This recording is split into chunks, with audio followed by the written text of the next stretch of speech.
অষ্টম শ্রেণী প্রশ্নবিচিত্রা 2022 দ্বিতীয় পর্যায়ক্রমিক মূল্যায়নের মধ্যশিক্ষা পর্ষদের নমুনা প্রশ্নপত্রটা আলোচনা করলাম। কোশ্চেন নম্বর 1, সঠিক উত্তরটি নির্বাচন করো। একেরটা, পরিবহন পদ্ধতিতে তাপ প্রবাহিত হয় শুধুমাত্র কঠিন পদার্থের মধ্য দিয়ে, শুধুমাত্র তরল পদার্থের মধ্য দিয়ে, শুধুমাত্র গ্যাসীয় পদার্থের মধ্য দিয়ে, তরল, কঠিন, গ্যাস সব পদার্থের মধ্য দিয়ে। উত্তর হবে কোনটা? এটা শুধুমাত্র কঠিন পদার্থের মধ্য দিয়ে। কোশ্চেন নম্বর 2, খারিফ ফসলের একটি উদাহরণ হলো গম, ভুট্টা, ছোলা, সর্ষে। এর মধ্যে উত্তর কোনটা হবে? বিয়েরটা, ভুট্টা। ভুট্টা একটা খারিফ ফসলের উদাহরণ। কোশ্চেন নম্বর 3, সীসা ও টিন দিয়ে তৈরি ফিউজ তারের গলনাঙ্ক বিশুদ্ধ তামার গলনাঙ্কের সমান, বিশুদ্ধ তামার গলনাঙ্কের তুলনায় কম, বিশুদ্ধ তামার গলনাঙ্কের থেকে বেশি, নির্দিষ্ট গলনাঙ্ক নেই। এর মধ্যে উত্তর কোনটা হবে? বিয়েরটা, বিশুদ্ধ তামার গলনাঙ্কের তুলনায় কম হয়। কোশ্চেন নম্বর IV, প্রদত্ত কোন কথাটি ঠিক নয়? কোনো রাসায়নিক বিক্রিয়ার অনুঘটক বিক্রিয়ার বেগ বাড়ায় কিন্তু রাসায়নিকভাবে অংশগ্রহণ করে না, এমন কোনো সার্বজনীন অনুঘটক হয় না যা সমস্ত বিক্রিয়ার বেগ বাড়াতে পারে। কোনো বিক্রিয়ার কোন অনুঘটক উপযোগী হবে তা বিক্রিয়ার সমীকরণ দেখেই বলা যায় না, পরীক্ষা করে বার করতে হয়। কঠিন অনুঘটককে গুঁড়ো করে ফেললে তার ক্ষেত্রফল বাড়ে, ফলে বেশি সংখ্যক অণু, আয়ন, পরমাণু বিক্রিয়া করার সুযোগ পায়। এর মধ্যে কোনটা সঠিক নয়? এর মধ্যে উত্তর হবে কোনটা? বিয়েরটা, এমন কোনো সার্বজনীন অনুঘটক হয় না যা সমস্ত বিক্রিয়ার বেগ বাড়াতে পারে। কোশ্চেন নম্বর ভিএটা দেখো, প্রকৃতিতে ঊর্ধ্বাকাশ ও ভূপৃষ্ঠের মধ্যে বিভব পার্থক্য বজায় রাখে ঝড়, ভূমিকম্প, বজ্রপাত, অগ্নুৎপাত। উত্তর হবে সিএরটা, বজ্রপাত। কোশ্চেন নম্বর VI, কোনটি তড়িৎ বিশ্লেষক পদার্থ নয়? চিনি, NaCl, KOH, ম্যাগনেসিয়াম সালফেট। উত্তর হবে চিনি।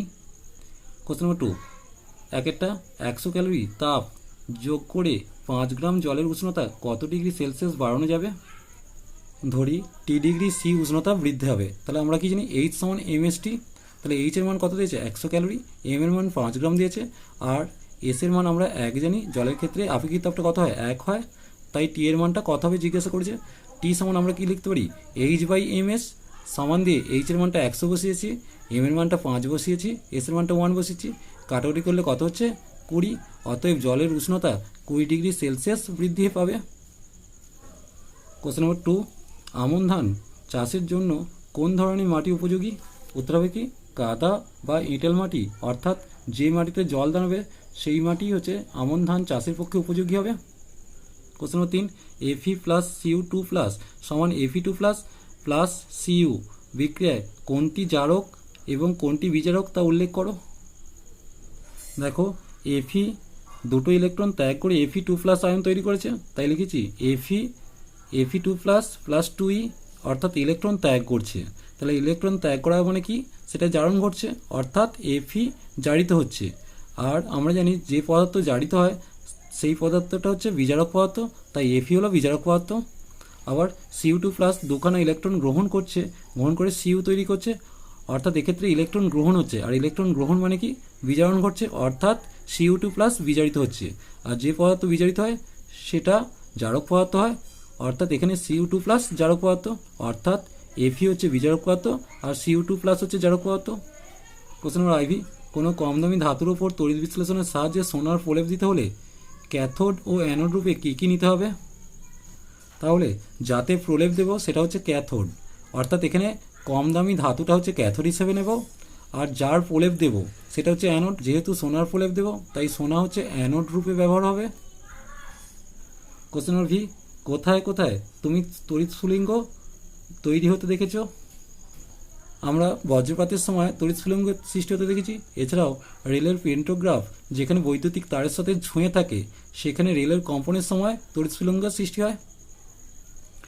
3 দাগের একটি বা দুটি বাক্যে উত্তর দাও। একেরটা, তুমি যে বাড়িতে থাকো তার দেওয়ালগুলি এবং ছাদ যদি টিনের হতো তবে কি কি সুবিধা হতো আর কি কি অসুবিধা হতো লেখো। সুবিধা হচ্ছে একেরটা, ভূমিকম্পের চাপা পড়ে প্রাণহানির সম্ভাবনা কম থাকতো। আর অসুবিধা কী কী আছে? 1 নম্বর হচ্ছে ঝড়ে ভেঙে যাওয়ার সমস্যা দেখা দেয়, আর 2 নম্বর হচ্ছে গ্রীষ্মকালে খুব গরম হবে আর শীতকালে খুব ঠান্ডা হবে। কোশ্চেন নম্বর 4টা, 3টি বা 4টি বাক্যে উত্তর দাও। একেরটা, কীভাবে কৃত্রিম পদ্ধতিতে ডিমপনা তৈরি করা হয়? ডিমপনা তৈরির পদ্ধতিটা একটু দেখে নাও। এই পদ্ধতিতে প্রতিটা সুস্থ সবল স্ত্রী মাছের জন্য 2টো সুস্থ সবল পুরুষ মাছ নেওয়া হয়। মাছের মাথায় মানুষের মতো একটা অন্তঃক্ষরা গ্রন্থি থাকে, এর নাম পিটুইটারি গ্রন্থি। মাছের পিটুইটারি গ্রন্থির নির্যাস নিয়ে ওই বাছাই করে মাছেদের ইঞ্জেকশন দেওয়া হয়। দেখে নাও ইঞ্জেকশন দেওয়া হচ্ছে। আর পুরুষ ও স্ত্রী মাছের কোনটাকে কখন কতবার কতটা ইঞ্জেকশন দেওয়া হবে তার একটা নির্দিষ্ট নিয়ম আছে। পিটুইটারি ইঞ্জেকশন দেওয়ার ফলে স্ত্রী মাছ ডিম আর পুরুষ মাছ শুক্রাণু নিঃসরণ করে, শুক্রাণু আর ডিম্বাণুর মিলনে ডিমপোনা তৈরি হয়। এইভাবেই ডিমপোনা তৈরি হয়।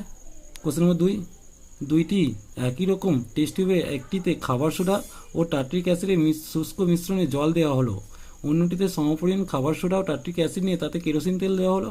দুটি ক্ষেত্রে তোমার পর্যবেক্ষণে কী পার্থক্য দেখা যাবে ও কেন? দেখো, টেস্ট টিউবে শুকনো খাবার সোডা টার্ট্রিক অ্যাসিড এর মিশ্রণে জল দেওয়া হলো, কি দেখতে পাবো না দ্রুত বুদবুদ বেরোতে থাকবে। এতে কি বুঝতে পারবো? জল দ্রাবক রূপে কাজ করেছে। জল বিক্রিয়কদের মধ্যে থাকা অণু বা আয়নদের আলাদা করে বিক্রিয়া শুরু করে, ফলে CO2 এর বুদবুদ বের হতে থাকে। আর দ্বিতীয় নম্বরটা দেখো, টেস্ট টিউবের মিশ্রণে কেরোসিন তেল ঢালা হলো, কোনো বুদবুদ বের হবে না। কেরোসিন দ্রাবক আয়ন দিয়ে তৈরি জিনিসকে দ্রবীভূত করতে পারে না, তাই কোনো রাসায়নিক বিক্রিয়া হবে না, ফলে কার্বন ডাইঅক্সাইড তৈরি হবে না, অর্থাৎ কোনো বুদবুদ তৈরি হবে না। 3 নম্বর প্রশ্নটা দেখো, গলিত NaCl তড়িৎ বিশ্লেষণের সময় ক্যাথোডে সংঘটিত বিক্রিয়ার সমীকরণ লেখো, অ্যানোডে সংঘটিত বিক্রিয়ার সমীকরণ লেখো। তরল অবস্থায় তড়িৎ পরিবহন করে কোন কোন কণা? দেখো, NaClটা বিভাজিত হচ্ছে Na+ আর Cl-। এক্ষেত্রে ক্যাথোড বিক্রিয়াটা দেখে নাও। Na+ একটা ইলেকট্রন গ্রহণ করে Na তৈরি করছে, অর্থাৎ ধাতু তৈরি করলো, এটা বিজারণ ঘটছে। আর অ্যানোড বিক্রিয়াটা দেখে নাও, ক্লোরাইড একটা ইলেকট্রন ত্যাগ করছে, Cl তৈরি করছে, অর্থাৎ অধাতু তৈরি করছে, এটা জারণ ঘটছে। অর্থাৎ ক্যাথোডে বিজারণ ঘটছে আর অ্যানোডে জারণ ঘটছে। এর সাথে যে কোশ্চেনটা ছিল যে তরল অবস্থায় কোন কোন কণা তড়িৎ পরিবহন করছে, এক্ষেত্রে উত্তর কোনটা হবে? Na+ ও Cl- আয়ন তড়িৎ পরিবহন করছে। কোশ্চেন নম্বর IV, সাধারণ রোগ কী কী অবস্থায় মহামারীতে পরিণত হতে পারে? সাধারণ রোগ নিম্নলিখিত অবস্থায় মহামারীতে পরিণত হতে পারে। 1 নম্বর, রোগটি সংক্রামক হলে ব্যাপকভাবে ছড়িয়ে পড়তে পারে। 2 নম্বর, রোগটি সম্পর্কে সঠিক জ্ঞানের অভাবে সমাজে অবাধে মেলামেশার মাধ্যমেও ছড়িয়ে পড়তে পারে। 3 নম্বর, রোগীর সচেতনতার অভাবে ছড়িয়ে পড়তে পারে। আবার 4 নম্বর, পারিপার্শ্বিক প্রতিবেশীদের অজ্ঞতার অভাবেও ছড়াতে পারে। এছাড়াও অন্যান্য কারণেও মহামারীর আকার ধারণ করতে পারে।